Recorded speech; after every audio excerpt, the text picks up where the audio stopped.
Welcome to the Twin Bill Podcast. I'm your host, Scott Bolohan. I just got back from playing a baseball tournament in Turin, Italy, where I go with my team I played on in grad school in England. The tournament's been happening for 10 years, and this was the 7th one I've been a part of.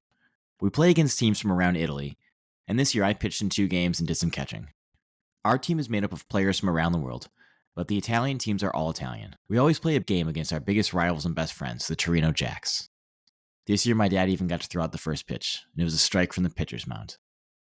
After the game, we go and we have a big dinner with them, and we talk about baseball. And the crazy thing is, they almost always beat us, and this year was no different. There is incredible baseball talent around the world, even in places like Italy, where baseball is a very minor sport, one where turning the lights on the baseball field is a considerable expense they have to worry about, and it really puts things in perspective. People are amazed when I say I go play in Italy every year. There are certainly quirky things, like the guy who drags the infield using a moped, or how there's a concession stand where I go for pregame and sometimes even mid-game espressos. But the stadium we play at is the nicest one I've played at besides Comerica Park. It's truly my favorite thing I get to do in life. So I was really excited about this week's guest, Don August, who was a member of the 1984 Olympic team and then pitched for the Milwaukee Brewers from 1988 until 1991, before playing in Mexico, Taiwan, and Italy, which he talks about in his new book, Pitching to the Corners. He's a great storyteller, and the book is full of incredible stories about his career at home and mostly abroad, and it's a constant reminder of how truly global the game is. Enjoy. Welcome to the podcast, Don. How are you doing today? I'm doing great. Just having a good time in the fall watching baseball on TV with the playoffs leading to the World Series, and just having a nice day. Ready to join you here today and talk about the book and topic about baseball. Where did the idea for this book start for you? Well, it started quite a while ago, I guess. My last year playing in Italy was in the year 2000. And that was when I finally hung up the spikes and was going to move on. At that time, I'm hanging around with friends, neighbors, sitting around watching some games, having a few drinks or whatever, just chilling. And I don't know, some type of a story would come up where I'd tell from my experiences in Taiwan and Italy, Mexico, Dominican, and all these other places. And after I ended up started telling a number of them after a while, my friends and people were telling me, why don't you write a book? And I go, well, I'm not an author. I don't write. I mean, that sounds like a lot of work and time to me, And so I just kind of dismissed it a little bit, but it must have been in the back of my mind. And then actually about 9 years ago, I think it was in 2015, I started, well, why don't I just kind of jot some of my ideas down and start getting them put on paper? I had a guy kind of help me out back then. And, the story, what I wanted to tell about was just the craziness, the difference of things that happen to you as an American being in a foreign country and then trying to play baseball. So he wanted to do a lot of the background stuff on me, just kind of give that. And the background kind of got bigger and bigger and bigger. And he kind of said, well, it's better to have a little too much than not enough. Well, by the time we got to the point where I was done playing in the major leagues and a few little stints in the minors again, that's where the story really was what I wanted to talk about. But before we got there, we had on Word doc, probably about 400 pages. My gosh. Wow. That's a ton. Yeah. We talked about, he really added a lot of things in and dug deep and stuff like that. So I said, well, okay, we tried to get that out and it didn't quite work. But I said, well, the real story, like I said, is going to these foreign countries. But he wasn't able to work with me no more. So I was on my own. So that process that took place probably took a little over 2 years. And I started writing everything on my own. I was typing it out on the keyboard and doing that whole thing. And I got about another 300 something pages on the doc. I then contacted a former teammate and roommate of mine, playing in the minor leagues and major leagues. It was Mark Knudsen, who was also the co-author. And so I threw all 800 and something pages to him, and he read everything. And then he came up with this idea about how instead of writing the book chronologically, let's write it by topics. So he started grabbing all these stories. He said he had to read over this over and over again. I go, oh, God, that's a lot of reading. And he put it in these topics, and then he would send them to me, and I kind of look them over, make sure the dates were correct in the right places, and just kind of fix things up. And so we end up writing these stories, and me and him are were fans of, especially the classic rock and roll. So we're big rock fans and stuff like that. We always would talk about our favorite groups and songs and stuff like that. So the names of the titles are all based off of popular rock songs. The first one, Break On Through by The Doors. That was my favorite group of all time.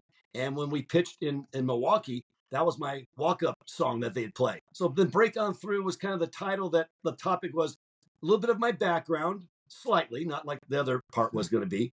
And it kind of went up, talking about, through the high school, college, briefly, the Olympics, and making it to the major league. So it kind of broke in, it's kind of like symbolism of that. Another reason why we did write it, because there's thousands of baseball books that have ever been written, but they're mostly talking about Major League Baseball stuff, the greatest players and stories that happened to them at the Major League level and these historical Major League games that people can look up. But there was really nothing at all about what's it like playing baseball in different countries, Over the years, my friends told me to write the book because they thought they were interesting, so I kind of trusted them. You write a book. Now, for me, it's like I feel vulnerable. Not everybody's going to like every story or even like the book altogether, and you got to have a little tough skin with that. But a lot of people encouraged me to do it, and I took the word on it, and here it is. So you were kind of an underdog coming out of high school. You weren't even sure if you were drafted, which was right. I was told, but you end up at a D2 school at Chapman, and you do very well there. And then you're an Olympic medalist. You end up on that iconic '84 Olympic team, one of the great amateur teams in history, full of all-stars, Hall of Fame. Blarkin's on there. What is that experience like for you in the Olympics in Los Angeles? Well, obviously great.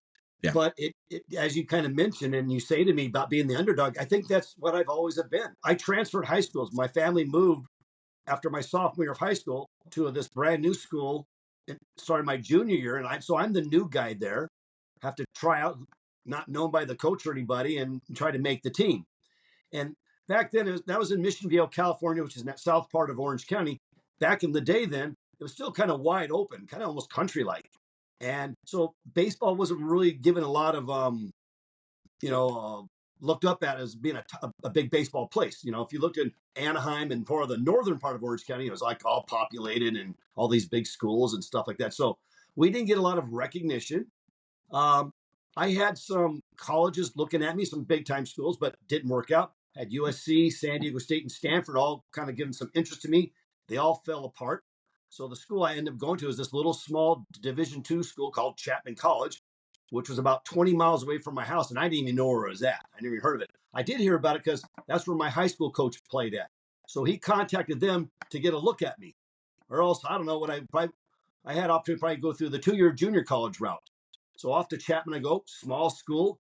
My high schools were bigger than Chapman. I think my freshman year at Chapman, I think we had 1,200 students. By my junior, we had 1,500. So my high school was bigger. But what I did look at as a Division II school, the only D2 schools we played was in our conference. And the top teams in our conference handled themselves quite well at any Division I school in the country, basically. We'd play all the big Division I schools right there in Southern California. And we would play Arizona State. We took trips to see against the University of Arizona. And when a lot of those top schools would come in to play, Cal State, Fullerton, USC, UCLA, and all of them, they would also schedule some games with us. So when I saw that schedule as a freshman, when they brought me to the office and talked to me, I said, well, that's pretty good. So I played at the little D2 that was, in Orange County. We had Cal State, Fullerton, who got all the headlines and all that kind of stuff. And I just pitched well. I got seen. A lot of things went my way. And eventually, I was drafted. Though out of high school, as you mentioned, the Minnesota Twins were supposed to draft me. The scout told me, we're going to probably draft you probably late rounds. Okay, so the day for the draft came, no calls. For the next week, I thought maybe they might get to me. I never heard anything. So eventually, the scout wanted to draft me again out of college, and he said, yeah, we draft you. So when you draft a player, but they don't sign with you, you have to sign a waiver type of a thing. So he wanted me to sign this waiver. You guys never drafted me, or you would have called me, right? So years later, I found out they didn't draft me. He thought they did. So I just always had this little roundabout way. So I go to try out for the Olympic team, where we arrived in Louisville, Kentucky with 31 players. We'd eventually cut down to 20. So I'm the small little Chapman guy amongst the guys with Arizona State, UCLA, Florida State, name it, And I pitched very well again, and I made the team. I was drafted in the first round by the Astros, so things really started to take off from that point. But just, I guess, kind of like you say, being the underdog way was my route and worked for me. So can't complain. Do you have a favorite memory of the Olympics? There are so many. Um, the schedule that we had, this pre-Olympic tour. We played in 30 something cities in 30 something days, playing 30 something games. It was like just a grind of a travel. So there's a lot of experiences that went with that. Of course, playing in Dodger Stadium and during the Olympic Games and being the Olympic Village. I mean, I ate lunch one day with Michael Jordan before he was even a major star. That was Olympic Games in Los Angeles, which was in my backyard, my hometown. So, I mean, there's a lot of things. But on the tour, we met a lot of people because we played in 12 Major League stadiums before Major League games.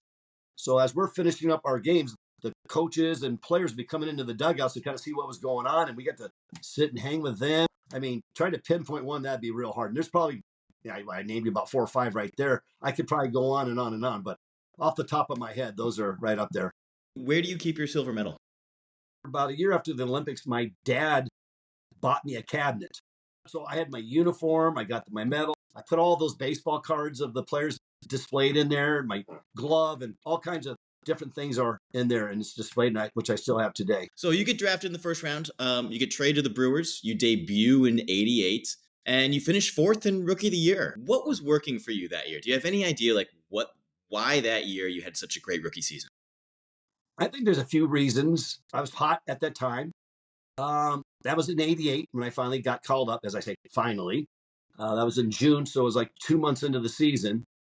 But I felt like I could have and should have been called up in September of '86. I should have been called up sometime in '87, and especially at the end of '87. So I was getting a little frustrated, and I guess that maybe gave me a lot more determination. So in spring training of '88, I get sent down to AAA again, and I was like, okay. But the farm director and other administrator guys in the organization said, "Don't worry, we're going to bring you up." Because I mean, I was looking pretty good. When I finished that '87 season, really good in AAA. I did good in spring training, and they said, "Just be ready." And finally, when things kind of happened, I did get my opportunity. So it was kind of like I finally made it. I was hot. I was pitching real good, and I think that fire and determination was a part of that. And I finished out the season real good. And it's also kind of a mental thing.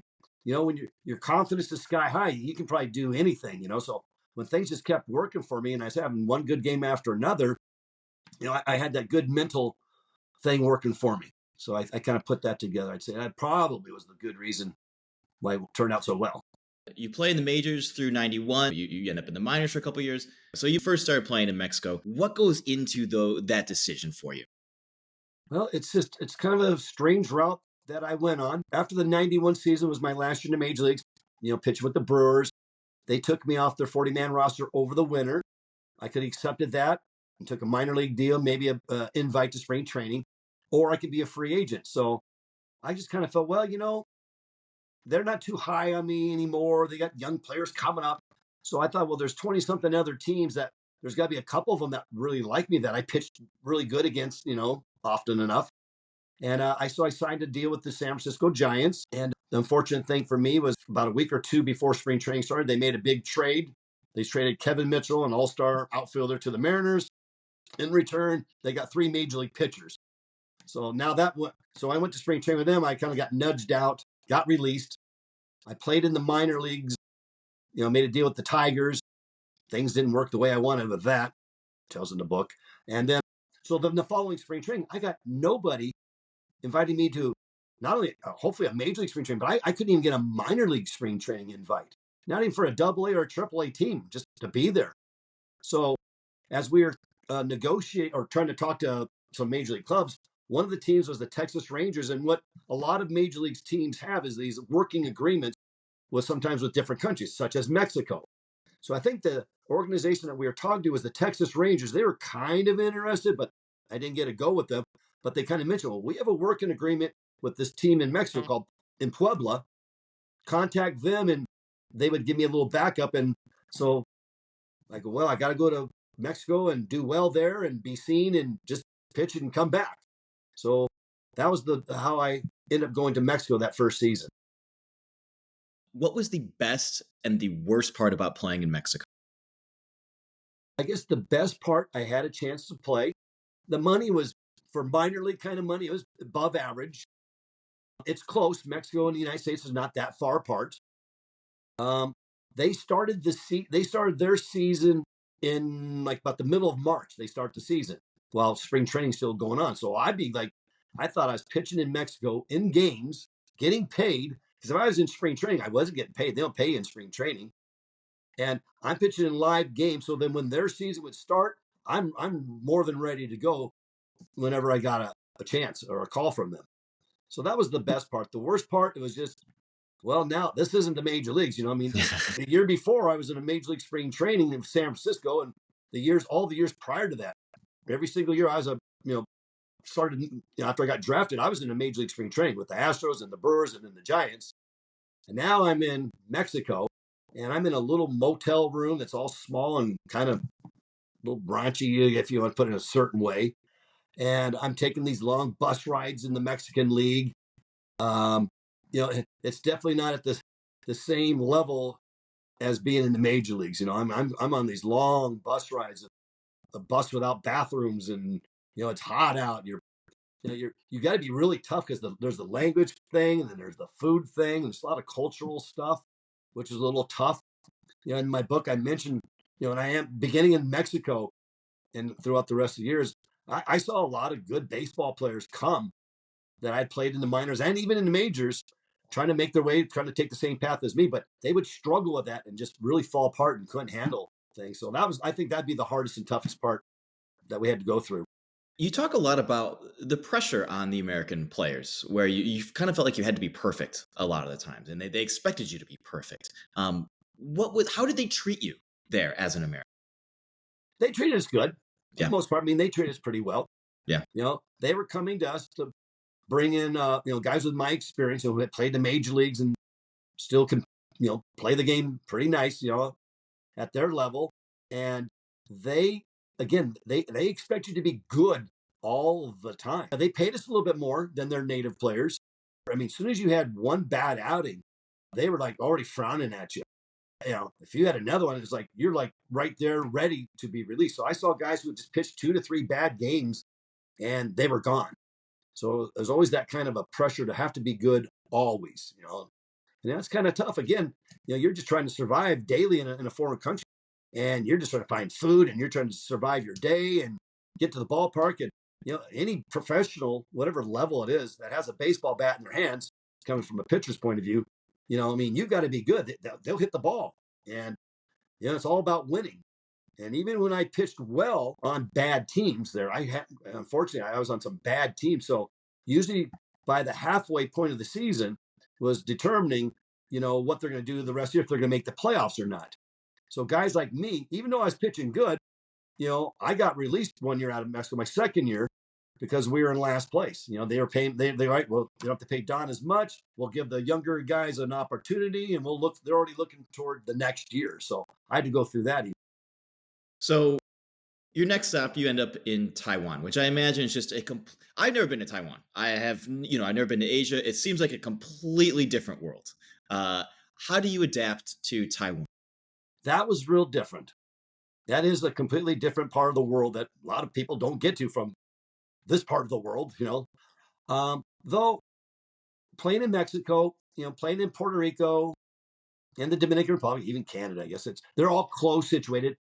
Speaking the language, I was decent with Spanish. So I kind of grew up learning it a little bit, and I took it in school. And my teammates, I had always practiced my Spanish with them. But when you have to use it for, live or die, getting food, getting to this place or another, it comes out. So I was okay with that. So there were plenty of tough situations, but weren't as hard. Now, I had the opportunity to go to Taiwan. It was like right after that lockout stuff. I did start the season with the Pirates AAA team. That trickle-down effect came down. I got let loose. I had a guy that I knew was a scout that drafted me back in the day. He knew these guys would get people to go to Taiwan. So I thought baseball was a big mess in the States at that time, especially when they start up. The trickle-down effect. I go, I'm not going to get any kind of an opportunity. Typically in a regular year, when they start making moves and calling guys up who are not signed, usually is by about May, middle of May or so. Like, well, there's no way I'm going to get anything until after July even. I go, then there's not much of a season. Are they really going to get me a look at? I'm just maybe filling a gap. So I looked at this opportunity to go to Taiwan, where I heard they were actually paying some pretty decent money to go play there.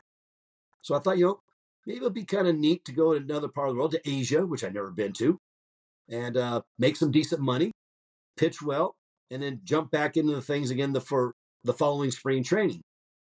So going there was, all right, now you had to learn to speak Chinese, which I did not know one word of Chinese. And speaking the language there, it's hard. It's they have these 4 tones. The word ma means 4 different things. It depends on what tone. Ma, then a high was ma, and a ma. Those mean 4 different things. And so many times, whenever I started thinking I was getting decent at it, I would run into some situation where one little inflection, one little difference in a tone the total complexion of what was trying to be said. So I tell a few goofy, funny stories that took place because of that. It's a pretty good story in the book about that. Do you keep up at all with the languages you learned? I was getting decent. I can have conversational, not fluently, but I can handle myself with Spanish. Yeah. Chinese. Now, I was there for 5 years then. So I was learning, but it was hard. But I was learning the basics, the talking to cab drivers, ordering food, saying things that I needed to say. But a good, strong conversation, no, I never got there. I can have a little broken conversations at the best. But it's been, the last year I was in Taiwan was in 1999. So it's been 25 years now. I hardly ever speak Chinese, I can't imagine living in Wisconsin, So I do remember words. If someone does speak Chinese, I can say a few words and I can impress them a little bit. And, people think it's kind of cool. I can say some sentences and phrases and stuff that are pretty basic. That's about it now because you just don't practice it really. Yeah. And then Italian I had to start to learn. But I was only in Italy for that one season. I was there for a little over 4 months, I believe it was the total time I was there. But I was catching on with Italian because it's very similar to Spanish. A lot of words sound almost the same, just a little different sound to them in a way. So I was catching on with Italian. If I would have went back for another season or so, I would have caught on to that, I think, a little more easily. But I hardly ever speak Italian here either. When you were in Taiwan, they gave players names. What was the name they gave you? Now, I thought they were going to give August. Yeah, and in Chinese, that would be Ba Ye. Ba means 8, Ye means month. They don't say names like January and February, give me a name of. They say 1 month, 2 month, 3 month, and so on. So I thought it'd be Ba Ye. So when I saw my name on the back of my jersey, for the first time, I asked our translator, I go, how do you say this? And what it, and I guess that's how they say August. She said, well, no, not really. Your name is Algu Zitu, which if I don't pronounce it right, people go, huh? But they try to give us some colorful names, So Algu Zitu means Augustus Caesar, the European king. So a little flair to it. And I had 4 characters in my name, which most names, the Chinese guys or Taiwanese guys have 2 characters. Sometimes there'd be a 3rd character, but I had 4 of them. Trying to learn how to write that because they expect when you sign baseballs and autographs and stuff, they wanted me to write it in Chinese. So that took me about a week or so of practice over and over to figure that out. Another player on our team, his name was Corey Powell. Colin Powell was a popular general, in the Iraq War back in the 90s. So Corey Powell, his name was Chung Xuan. Chung Xuan means the general, referring to Colin Powell. One of our players on the team, one of my last years there, they couldn't find a colorful name for him. So his name was Bob Spears, and they called him Bobir. He really hated his name because it sounded kind of funny. It had no cool meaning to it. So, of course, when you expose yourself that you don't like something, we, of course, would tease him to death over it. So I got a kind of a cool, colorful name. No, you did pretty well. That's a good one. Yeah, I kind of like it. Yeah. That's great. And then when I write it in Chinese, I impress people again. They think I'm fluent. There's like thousands of Chinese characters, which I go, how do these kids learn this in school? But I learned my 4 and kind of impress people. Like I can write in Chinese. Yeah. You really had a lot of up and downs when you were over in Taiwan. There was all sorts of stuff happening there that you were exposed to. People throwing games, but you end up being the MVP in Taiwan. For that season, that was the 1998 season. Now, as you mentioned, there was a gambling scandal thing that went on in Taiwan. In the book, I tell a pretty good story about what happened to me with that. Yeah. I'll just say I didn't do it. Yeah. But I tell a story how I had to get out of it. And after that season in Taiwan, they were starting a second professional league, kind of like American League National League. You know, it was the CPBL at first, was the Chinese Professional Baseball League. Then they started the TML, which is called the Taiwan Major League. I moved to the Taiwan Major League for some other reasons. So 97 was the first season. And in 1998, that was the year things really went well. I was on a good team. I think out of the 5 years I played in Taiwan, 3 of those years I was on really bad last place teams. One of the years I was on a mediocre team, and the 1 year was a very good team. That was the 1998 season, and I was the MVP of the league. We had a good team. I was pitching well. Things worked out right. I had a lot of obstacles during that season that I had to go through an injury. One of the injuries was kind of something that happened with a high five with a player that kind of tweaked my elbow. Yeah. Another injury was the coaches were going to, I don't know, they're going to punish me for, I had a couple bad games, as I mentioned. So they're going to overrun me. And I pulled my hamstring and I was out for a while. But when I got back into the swing of it, and I was the MVP of the league. So that was pretty high. I look at that as probably being a really cool thing. I won the MVP award, and there's 3 other awards I won at the end of the season. I got the Gold Glove, the most wins. That was a big season. I thought, wow, that is going to propel me back to the United States. What a lot of guys were using Taiwan for was to keep playing baseball, have the uniform on the back, getting decent money playing there. But then Japan was just right there, that they always would pluck kind of the top players having the good seasons and go to Japan, which you made real good money there. And then there's that good opportunity of a door opening back to the States. So I thought I had all that going on, but in the book, I kind of tell you another of the obstacles that I had to run into, by not getting my opportunity to go to Japan. You finish up your career in Italy and you finish it up with a championship. You kind of have that fairy tale ending. What do you remember about your time in Italy? It sounds like you had a great time. I did. I had a great time. Now, 5 years in Taiwan, I had lots of fun. I always kind of felt I have this kind of adventurous kind of a personality. Weird things seem to happen to find me too. And hence I came up with all these great stories. But after 5 years in Taiwan, it was like, okay, that is about, especially being on bad teams and that last year being another bad team, I can't, I'm not going to go back to Taiwan anymore.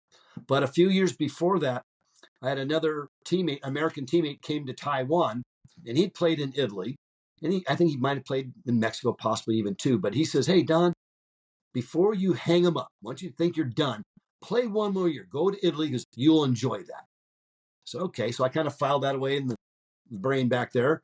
And so when I decided not to return to Taiwan, I could have went to Korea even, but I said, that's kind of far away. I had a small son at the time. I'm married. Just being away was just too hard. I thought, but Italy would be kind of cool, my grandmother was Italian, so I would like to go back and see the country, and go to Europe. I've been to Asia. I've been to all the different parts around the world. I thought, Europe would be kind of cool. Now, the money was real low there. It wasn't that much. I kind of said, it ended up being like a paid vacation. So off to Italy I go. And I did have a great time. The food was really good there. I could handle that. Europeans are more similar to Americans than Asians are to Americans, So it wasn't as bad as a cultural kind of a shock or anything like that. So I got some numbers. I called a few teams up. So the team that actually who was able to take me or wanted me was the previous season's champion. So I'm returning as the defending champion team. So we had a pretty solid team. And I pitched well there, and I had some great teammates. A lot of guys spoke English. About Italy, what made it more fun, I guess, was that their schedule. They would have Sunday was an off day, Monday was an off day, and you didn't practice until Tuesday night. So that gave you a lot of time to do a lot of things, especially go traveling and stuff like that. Then Tuesday was a practice late at night. Tuesday, Wednesday, Thursdays were practices. Then Friday night was the game. That was the only game I could pitch in as a foreign pitcher. We could only pitch on starting pitches on Friday nights. And then Saturday was a doubleheader. And then Sunday was that off day again. So traveling in Europe is pretty cheap. You get on these trains and you go all these places very inexpensively. So I would talk to some people, hey, how do you go there and this and that? So I would go to like Florence and Rome and Venice and travel around and see all these different places. And then the team gave me a car, a little dinky little box, those little tiny little European cars, Yeah.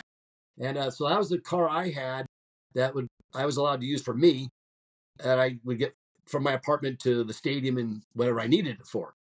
So when my brother came to visit me, he was a school teacher, so he had the summer off. So he had a month the time that he came with me. And our pitching coach was an American guy. He'd been an Italian coach there for, I think, around 10 years at this point. So he knew his way around Europe and stuff like that. He'd take these little trips. He's like a history buff and things like that. So me, my brother, and him got in my car, and we had enough time to drive from Italy up through Austria to Germany and wrap back around and just had to do really fun things like that. So I had a lot of fun. My wife and my son and my wife's mom actually came. So I knew my way around Rome a little bit by being there already. And it was just really fun traveling around Europe and having a really great time with it. So that was a really great experience. And on top of all that, like I said, we were on a good team and we won the Italian League Championship. And I pitched two of the games out of the four. We swept the other team, and I finished my professional baseball career as my last pitch I ever throw as a professional was the last out winning a championship.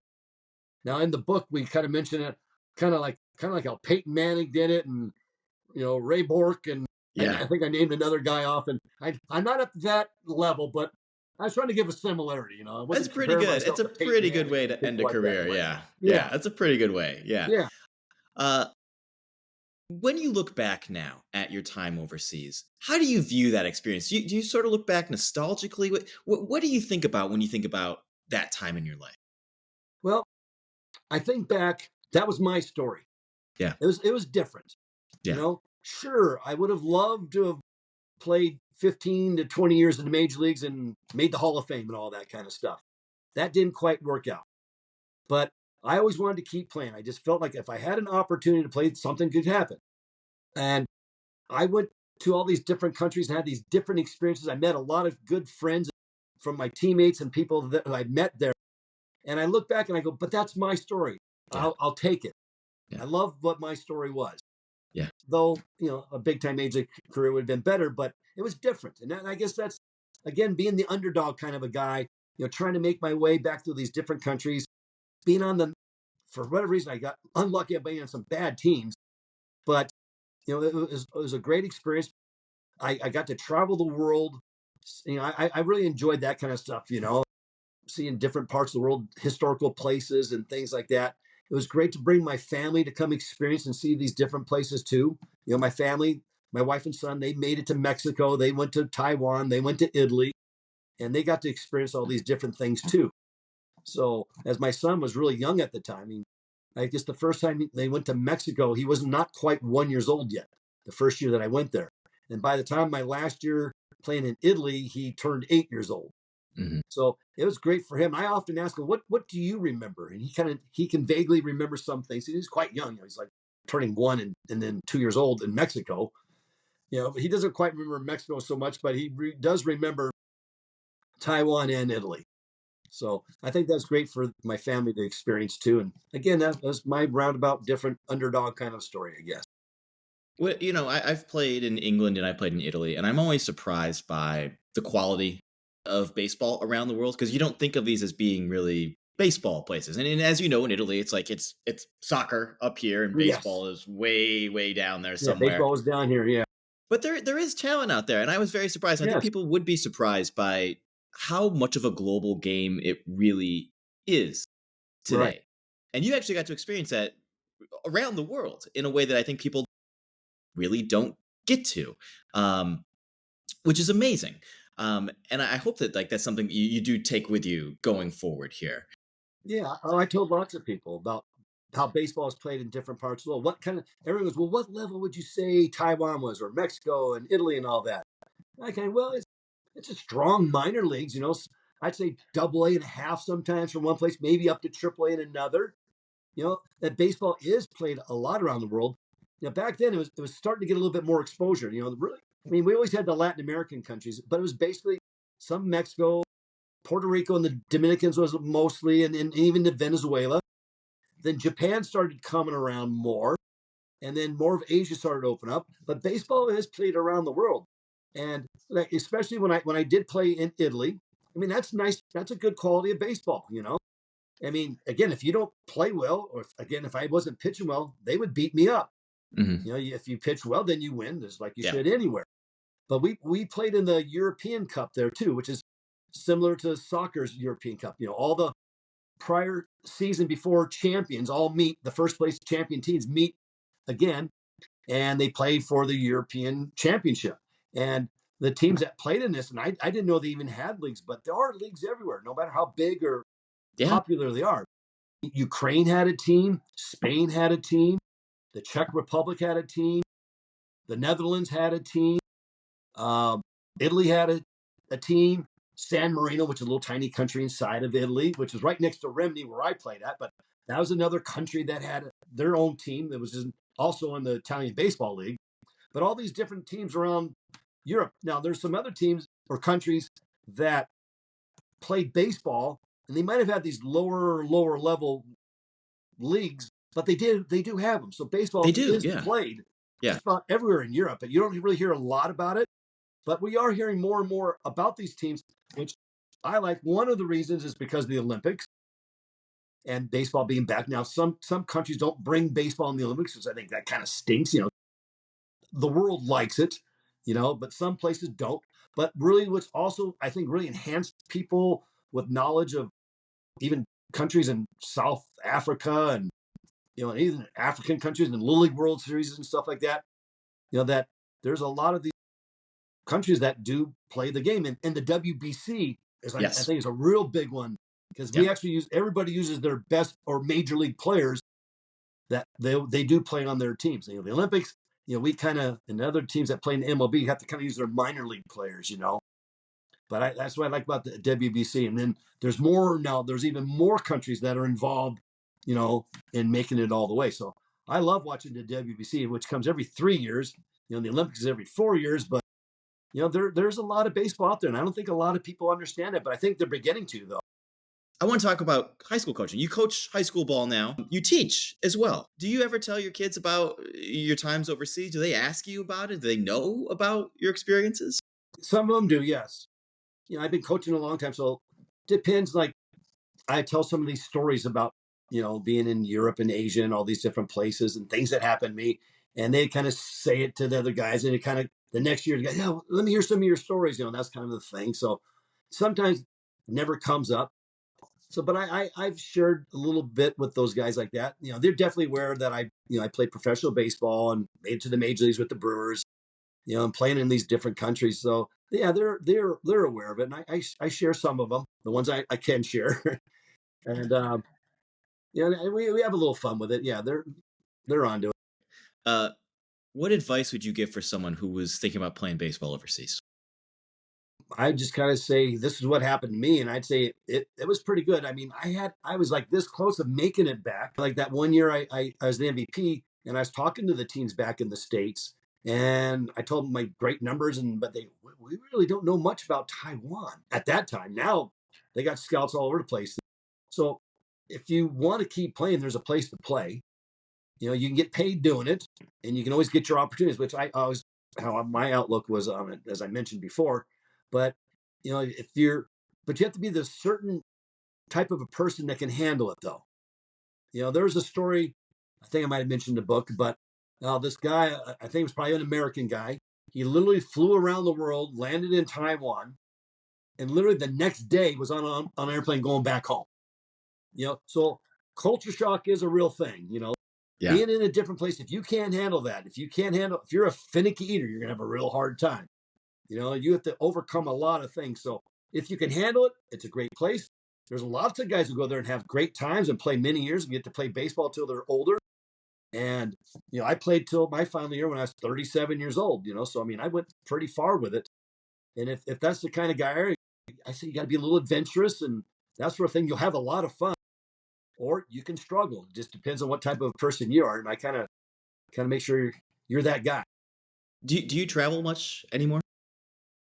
I haven't. I don't know if I even gone out of the country since my last year in 2000.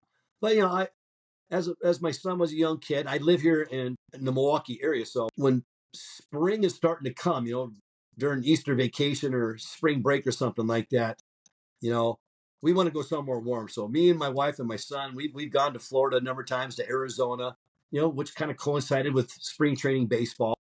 You never think about going back to Mexico or Taiwan or Italy or anything like that? I have thought in my mind, what would it be like to go back again? Now, one of the ideas that came really recently is the guy that wrote the book with me, Mark Knudsen, teammate and all that stuff. He had these ideas to help promote the book. Maybe you should go back to Taiwan and have a little, if you bring a film crew, go there for maybe a week and travel all around Taiwan for me to re-see it. Maybe I connect with some teams and maybe players who I played with around there, and just kind of showed visually with a camera the places where I played at and where some of these stories took place at. And I thought that would be kind of different. Yeah. I mean, it's kind of expensive to fly around the world there nowadays. So I never thought, well, me on my own dime would I do it? But if someone paid for it and I went back there, I think that'd be kind of cool to see what it looks like now. I'm sure it's changed a lot. I'm sure. My feeling is the game has really grown globally, and just to go back and kind of see where it's at now, I think it'd be really, really interesting for you to. Well, the stadiums they play in nowadays, because my last couple years, they started building these bigger, better baseball stadiums, kind of resemble more like major league spring training parks. Maybe even a little bit bigger. When I first got there, these were little city kind of parks. I mean, they could hold up to like 15, maybe up to 18,000 people. But nothing elaborate, kind of old, beaten down. But they started making these new stadiums, which watching last WBC, I think Taiwan hosted one of the regions there. So now they got these beautiful, the fields I played on were all infield, were all dirt. And now they got these beautiful grass fields. I mean, now there's stadiums that actually have diamond visions. I'm seeing like, oh man, we just had, they had cement slabs on the most part where the fans sat on and that type of a thing. So yeah, there's a lot of improvements, and I'd like to see it. And I would like to go back to the little towns and go see the area that I lived in, see what that even looks like now too. So of course, Italy would be great too. And trekking down to Mexico would be kind of different. And, Puerto Rico and the Dominican and all the other places I went to kind of go revisit. It'd be fun. That was Don August. His book, Pitching to the Corners, My Post-MLB Career Abroad, is out now from McFarland. We talk to people in and around baseball literature every week on the podcast and publish around 50 writers every year in the Twin Bill Literary Journal. You can support us on Patreon. Until next time,